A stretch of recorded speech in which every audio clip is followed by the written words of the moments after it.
हाँ तो बच्चों, आज नया चैप्टर स्टार्ट करते हैं। चैप्टर नंबर 5 क्लास 10th का समांतर श्रेणी, अर्थमेटिक प्रोग्रेशन बोलते हैं। इसका ए, इसका पी ले तो एपी शब्द इस्तेमाल करेंगे हम समांतर श्रेणी के लिए। ठीक है।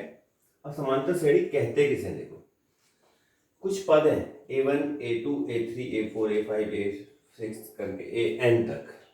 ठीक है, मतलब ये पहला पद, दूसरा पद, तीसरा पद, चौथा पद, एनवा पद। एनवा मतलब एन कुछ भी हो सकता है। जैसे यहाँ पे एन 4 है तो चारवां पद, तीसरा पद, तीनवां पद, दोवां पद, पहला पद, एकवां पद, ऐसे बोल सकते हो। तो एनवां पद।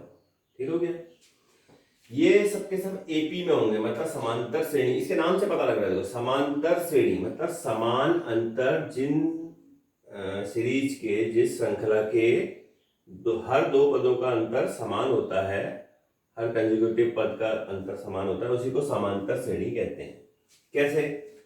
दूसरे में से पहला घटाओ A2 माइनस A1, तीसरे में से दूसरा घटाओ A3 माइनस A2, चौथे में से तीसरा घटाओ A4 माइनस A3। अगर ये सबके सब बराबर है उसको हम बोल देते हैं डी।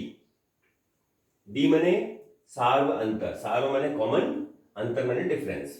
जिनका अंतर समान हो, सार्व हो अंतर जिनका, उसी को बोलते हैं एपी या समांतर श्रेणी। ठीक है। अगर अब ये कॉमन डिफरेंस आ गया तो उस हिसाब से इस एपी को, पहले वाले जो लिखा था इसको हम लिखते हैं ए, दूसरे वाले को ए प्लस डी, तीसरे वाले को ए प्लस 2D, चौथे वाले को ए प्लस 3D, एन वाले को क्या लिखेंगे अभी आगे लिखेंगे हम। अब देखो इसमें क्या हो रहा है, ये पहला पद है, यहाँ डी नहीं आ रहा है, यहाँ डी आ रहा सब जगह। इसमें भी अगर डी लाए हम और पहला पद जो नंबर 1 है, 2 है, 3 है, इसका भी इस्तेमाल हो जाए, तब हम कैसे लिख देंगे, देखो इसको ए प्लस 0D कह सकते हैं। 0 का मतलब 1 माइनस 1D। इसको a प्लस 2 माइनस, देखो दूसरा पद है 2 माइनस 1 इंटू डी, तीसरा पद है a plus 3 minus 1 into D, अगला चौथा पद होगा a plus 4 minus 1 into D, जिसको 3D कह देंगे हम। ऐसे ही एनवा पद जो होगा उसको बोलेंगे a plus n minus 1 into D. ये सेकंड एक्सरसाइज में आएगा जो अभी बता रहा हूँ। फर्स्ट एक्सरसाइज में क्या है वो बता देंगे अभी। अतः किसी एपी का एनवा पद, किसी एपी में एनवा पद, एनवा कुछ भी होता है, एन कुछ भी होता है। जैसे मान लिया, समझो पहला, दूसरा, तीसरा, चौथा, पांचवा, कुल पद कितने हो गए 5, n बराबर 5। और एनवा पद पांचवें नंबर पे क्या है, अंगूठा। ये एनवा पद हो गया अंगूठा और कुल पद हो गए n 5। इस तरह समझना इसको। तो an बराबर a plus n minus 1 into D, ये जिसमें से an हो गया एनवा पद, कौन से नंबर का पद है, पांचवा पद, जैसे मैंने इसमें बताया एग्जाम्पल में। a हो गया प्रथम पद, पहले नंबर पे जो है, और डी हो गया पदों, एन हो गया पदों की संख्या, कितने पद है, 5 पद है, एन बराबर 5 हो गया। सार्वंतर दूसरे में से पहले को घटाएंगे, तीसरे में से दूसरे को घटाएंगे, वो सार्वंतर डी कहलाएगा, ये बता रहा है। अब एक्सरसाइज नंबर 5.1 ये कह रहे हैं कि बताइए कौन कौन से एपी हैं, ये सीरीज जो है एपी है, कौन सी नहीं है। पहला हम लेते हैं।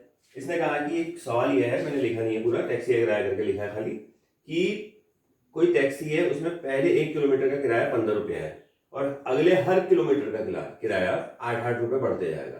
तो पहले किलोमीटर का किराया 15 है तो 8, अगले दूसरे किलोमीटर का किराया 8 रुपये बढ़ जाएगा, तो 2 किलोमीटर का हो जाएगा 15 और 8 23, फिर 8 और बढ़ जाएगा 31, फिर 8 बढ़ जाएगा 39। वैसे ही दिख रहा है कि 8 का रेफरेंस है, एपी तो होगी। फिर भी लिखने का तरीका क्या होगा, दूसरा माइनस पहला पद निकालेंगे, A2 माइनस A1 बराबर 23 माइनस 15 बराबर 18, A3 माइनस A2 31 माइनस 23 बराबर 8, ये सब 8 हो गए दोनों दोनों।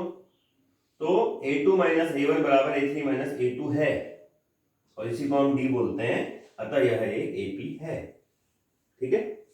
दूसरा पार्ट इसी का, बेलन में कोई, ये बोल रहा है कि ये कोई सिलेंडर है, बेलन है, उसमें हवा का आयतन जो होता है उसमें से सक करके 1/4 पार्ट उसका निकाल दिया जाता है हर बार। ठीक है।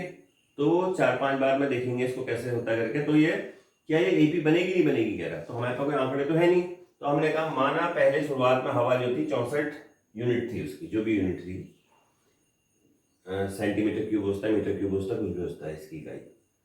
फिर दूसरे में क्या हुआ, 64 में से घटाएंगे किसको, 64 का 1/4 भाग को, 4 से घटा 16, 64 में 16 गया 48, फिर अब 48 हो गई हवा। A3 बराबर 48 थी, 48 में से 48 का 1/4 घटा दिया, 12 घटा दिया, 36 हो गया। फिर अगले नंबर पर 36 हवा हो गई, 36 यहाँ आ जाएगा, 36 में से ही 36 का 1/4 घटा दिया 9 हो गया, ये घटा के 27 आया। देखो A2 माइनस A1 बराबर 48 माइनस 64 माइनस 16 हो गया। A3 माइनस A2 बराबर 36 माइनस 48 12 आ गया माइनस का। अब क्या ये माइनस 16 और 12 माइनस 12 बराबर होते हैं? नहीं होते हैं। तो A2 माइनस A1 बराबर A3 माइनस A2 नहीं है, अतः यह AP नहीं है। इसके दो पार्ट और है, वो आप कर सकते हैं। दूसरा सवाल है, इसमें भी कई पार्ट है, इसमें पहला और दूसरा दो पार्ट में कर दे रहा हूँ। सवाल तरीका एक ही होगा, क्वेश्चन कैसे आ जाए।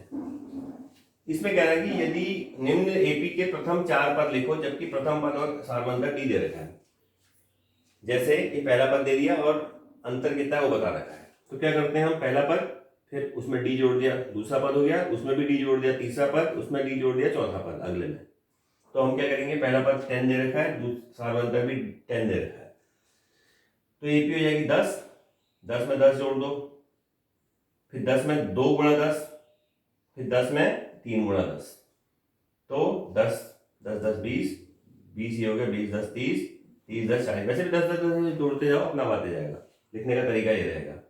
फिर अगला है A बराबर -2, D बराबर 0। -2 लिया पहला पद, उसमें 0 जोड़ दिया, फिर उसमें फिर 2 गुणा 0 जोड़ दिया, ये भी 0 हो गया, और 2 गुणा 3 गुणा 0 जोड़ दिया, ये भी 0 हो गया। तो ये -2 -2 -2 -2 ही रहेगी स्थिति।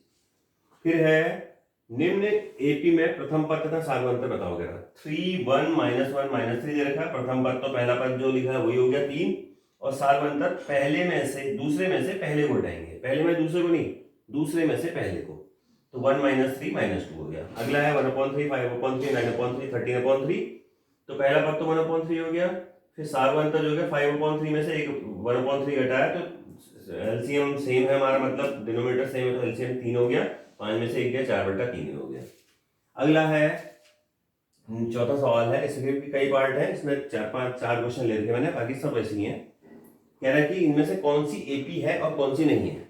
जो AP नहीं है उसको तो आगे कुछ नहीं करना है, जो AP है उसके अगले 3 पद और लिखने हैं, ठीक है।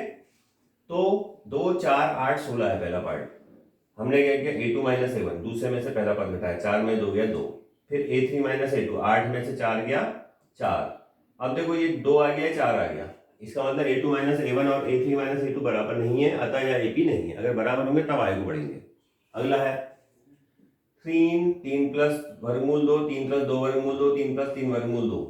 तो हमने कहा ठीक है जी, पहला सारवंतर निकालते हैं, A2 माइनस A1, 3 प्लस 2 वर्गमूल 2 में से 3 घटाया तो 3 से 3 कट गया, वर्गमूल 2 आ गया, और 3 प्लस वर्गमूल 2 में से सॉरी, फिर A3 माइनस A2 है, तो 3 प्लस 2 वर्गमूल 2 में से 3 प्लस वर्गमूल 2 घटाया, देखो 3 से 3 कट जाएगा, और 2 वर्गमूल 2 में से 1 वर्गमूल 2 गया, तो वर्गमूल 2, ये दोनों बराबर आ गए फिर से।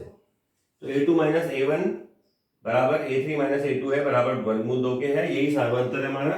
तो अगले 3 पद क्या होंगे, देखो क्या था हमारे यहाँ पर, 3 प्लस 3 वर्गमूल 2 था, 3 प्लस 4 वर्गमूल 2 अगला हो जाएगा, 3 प्लस 5 वर्गमूल 2, और 3 प्लस 6 वर्गमूल 2 अगला हो जाएगा, ठीक है, बचे हुए अगले 3 पद। फिर है वर्गमूल 2 वर्गमूल 8 वर्गमूल 18 वर्गमूल 32। अगर आप इसको ऐसे तो देखोगे तो लगेगा कि AP नहीं है, लेकिन 8 को मैं लिख सकता हूँ 2 गुणा 2 गुणा 2, जिसमें 2 का जोड़ा बन गया वो बाहर आ जाएगा, 2 वर्गमूल 2 हो गया। 3 गुणा 3 गुणा 2 इसको लिखता हूँ, 3 का वर्ग जोड़ा बाहर आ गया, 3 वर्गमूल 2 हो गया। 4 गुणा 2 लिख सकता हूँ, 4 का जोड़ा बाहर आ गया, तो इसलिए 4 वर्गमूल 2 हो गया। अब A2 माइनस A1 करेंगे तो 2 वर्गमूल 2 में से वर्गमूल 2 घटाया, वर्गमूल 2 आ गया। फिर A3 माइनस A2 करेंगे, 3 वर्गमूल 2 में से 2 वर्गमूल 2 घटाया, ये वर्गमूल 2 आ गया, ये भी AP होगी। इसका मतलब देखो दोनों समान है, अंतर समान है। अब अगले पद देखो क्या था, यहाँ 4 वर्गमूल 2 था लास्ट, 5 वर्गमूल 2, 6 वर्गमूल 2, 7 वर्गमूल 2 लिखना उसी तरीके से होगा। 5 पंजे 25, इसका वर्ग किया और अंदर डाल दिया इसको, 5 25 दूनी 50, 6 छक्का 36 दूनी 72, 7 7 49 दूनी 98।